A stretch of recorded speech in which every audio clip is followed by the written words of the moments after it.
this is Mamta. Welcome back to my channel. So today in this video I'm gonna show you guys how to do contour. एकदम सजिलोसँग कता कता contour गर्ने अनि के गर्दाखेरि चाहिँ सजिलो हुन्छ contour गर्न त्यो सबै यो भिडियोमा म तपाईहरुलाई भन्दै छु.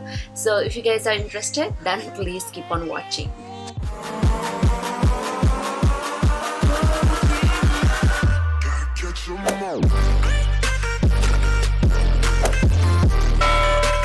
So after skincare and primer, I'm going to apply my foundation. So I'm going to take my Fenty Beauty Soft Matte Long Wear Foundation, each in the shade 180. So first I'm going to take one pump and I'm going to apply all over my face, just like this. And blend with my damp sponge.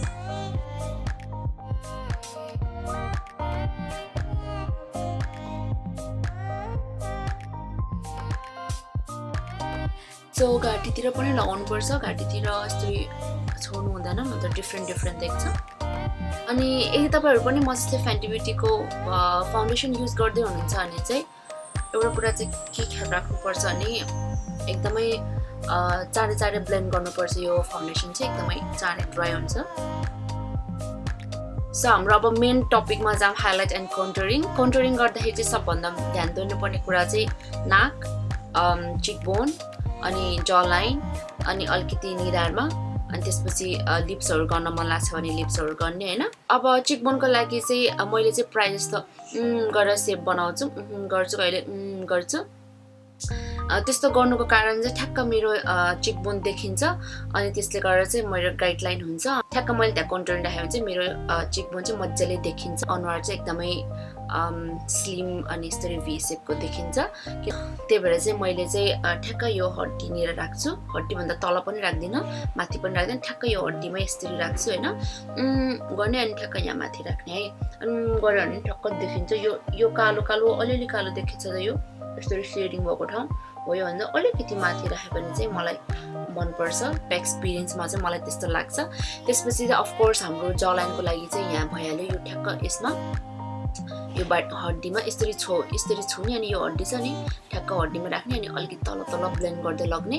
त्यस्तो गरे भने चाहिँ हल्का natural देख्छ. ठ्याक्क यहाँ कालो देखिन्छ चाहिँ राम्रो देख्दैन. अनि निधारको लागि चाहिँ यदि तपाईहरुको निधार चाहिँ ठुलो छ भने चाहिँ अफ कोर्स तपाईले यहाँ पनि फोकस गर्नुपर्छ. तर मेरो लागि चाहिँ मेरो निधार चाहिँ सानो छ है, यति मात्रै छ. त्यही भएर चाहिँ मैले धेरै यतामा चाहिँ गर्छु, हल्का गर्छु अनि यता हल्का मेरो कपालहरु धेरै छैन यता, त्यही भएर चाहिँ मैले यता गर्छु. यदि तपाईहरुको निधार चाहिँ ठुलो छ भने तपाईले यसमा पनि फोकस गर्नु पर्यो, यसमा पनि फोकस गर्नु पर्यो, यसमा पनि फोकस, बिचमा चाहिँ हामीले हाइलाइट गर्नु पर्यो. त्यसले गर्दा तपाईको अनुहार निधार चाहिँ ट्याक्क सानो चिटिक्क देख्छ है. अब चाहिँ हामी फर्स्टमा चाहिँ चिकबोन गर्छौं, निधार गर्छौं अनि जॉ लाइन गर्छौं. त्यसपछि चाहिँ हामी नाकमा र लिप्समा जाने है त. सो फर्स्टमा चाहिँ म मेरो चिकबोन कन्टुर गर्छु. त्यसको लागि चाहिँ म यो ANASTHASIA BEVERLY हिलको कन्टुर किट लिँदै छु, क्रीम कन्टुर किट. सो मेरो लागि चाहिँ यो बिचको सेट ठिक्क हुन्छ, त्यही भएर म यो लिन्छु फर्स्टमा. अघि भने जस्तै म गर्छु अनि यसमा हैन कि ठ्याक्क यो कपाल छ नि यो कानको जरालाई यसरी फलो गर्ने के. यो कानको जरा गर्यो भने त यसको फलो हुन्छ हैन. गर्दाखेरि यो कानको जरा हुन्छ नि, जहिले पनि यो कानको जरालाई फलो गर्ने अनि यसरी कानको जरालाई फलो गर्ने सबभन्दाले. अब चाहिँ मेरो धेरै चाहिँ छैन यता, त्यही भएर चाहिँ म हल्का मात्रै गर्छु यता यसरी हल्का मात्रै गर्छु.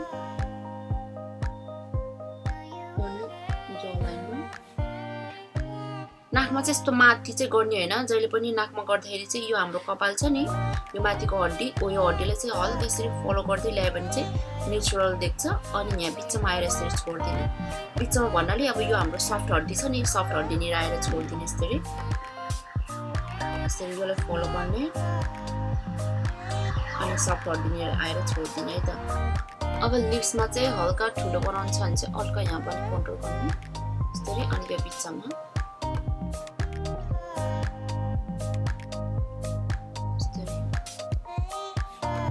अब चाहिँ म टार्टको कन्सिलर लगाउँछु. यो चाहिँ 22N लाइट न्यूट्रलमा छ.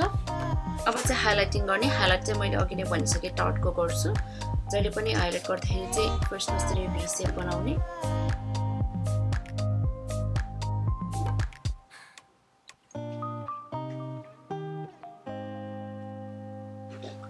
अनि यो निधारमा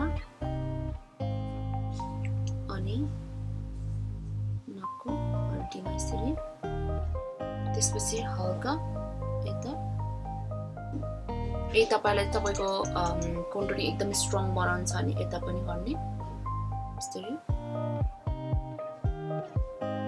सबै कुरा भइसकेछ मज्जाले ब्लेन्ड गर्ने सो अब चाहिँ वेट स्पन्ज लिने फेरि अनि त्यसपछि चाहिँ मज्जाले ब्लेन्ड गर्ने यसरी कन्सिलरहरु चाहिँ एकदमै चाँचोले ब्लेन्ड गर्नुपर्छ चाँडै ड्राई भइजान्छ नत्र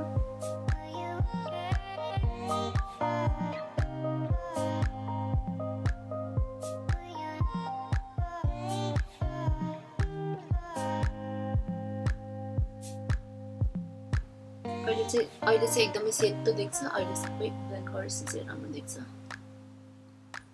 अब हाम्रो कन्सिलर ब्लेन्ड गरिसकेपछि चाहिँ यसो देख्यो अब चाहिँ हामी हाम्रो स्पोन्जको अर्को सफा पार्ट लिने त्यसपछि चाहिँ हाम्रो कन्टुर चाहिँ ब्लेन्ड गर्ने मज्जाले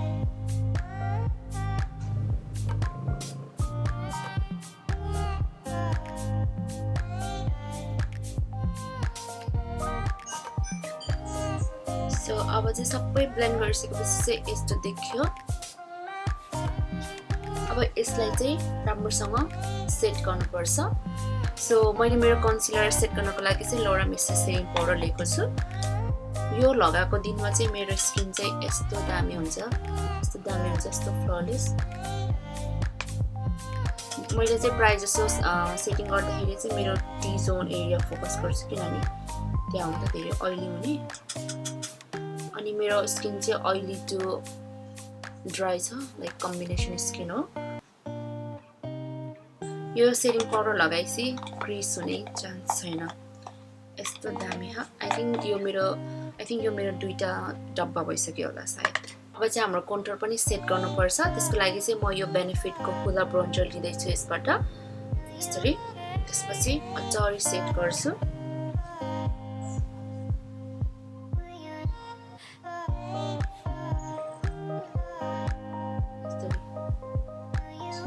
अघि हामीले कता कता लगाथे त्यही त लगाउने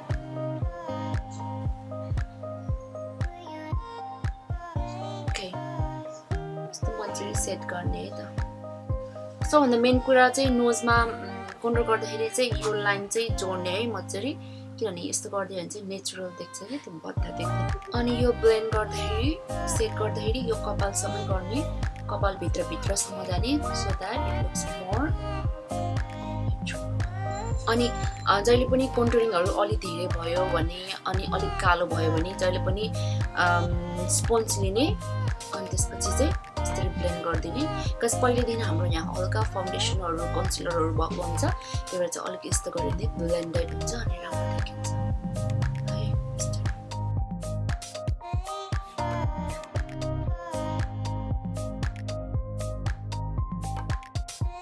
हामी चाहिँ हाइलाइट कन्टुर पछि चाहिँ ब्लस लगाउँछ ब्लसको लागि चाहिँ म यो TART को ब्लस लिँदै छु अनि ब्लस लिँदाखेरि जहिले पनि गाह्रो हाँस्ने अनि त्यो गोलमा लगाउने यसरी अनि हल्का यसरी माथि माथि तान्ने हल्का मात्रै नाकमा निधारमा अनि यहाँ पनि अब चाहिँ म हाइलाइट गर्छु हाइलाइटको लागि चाहिँ म यो जेफरी स्टार को हाइलाइटर लिँदै छु अनि त्यसपछि चाहिँ हाइलाइटिङ गर्दाखेरि चाहिँ प्राय जसो चाहिँ हामीले यो हड्डीमा ठ्याक्कै यो हड्डीको चुच्चोमा नाकमा नाकको डाँडीमा निधारमा यो आइब्रोको माथि आइब्रोको तल अनि यो ओठको माथि माथि अनि अलिकति चिनमा गर्छौं है अनि अफ कोर्स यो इनर कर्नर चाहिँ आई साइडको भागमा परिहाल्छ त्यही भएर म यसरी सी शेप गरे अनि चाहिँ सजिलो हुन्छ धेरै नलगाउने हल्का लगाउने बट देन इट डिपेन्ड्स तपाईहरु पार्टीहरुमा जाँदै हुनुहुन्छ भने चाहिँ अब रातिहरुमा चाहिँ के पनि हुँदैन त्यही लगाउँदै हुन्छ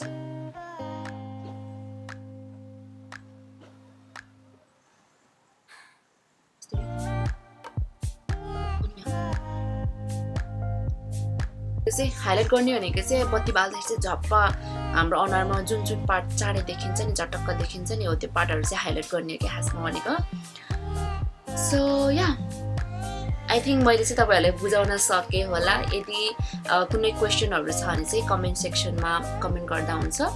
So this is it guys. I hope you guys like this video. If you did, please give it a big thumbs up and don't forget to subscribe to my channel. Thank you so much for watching. Take care. Bye.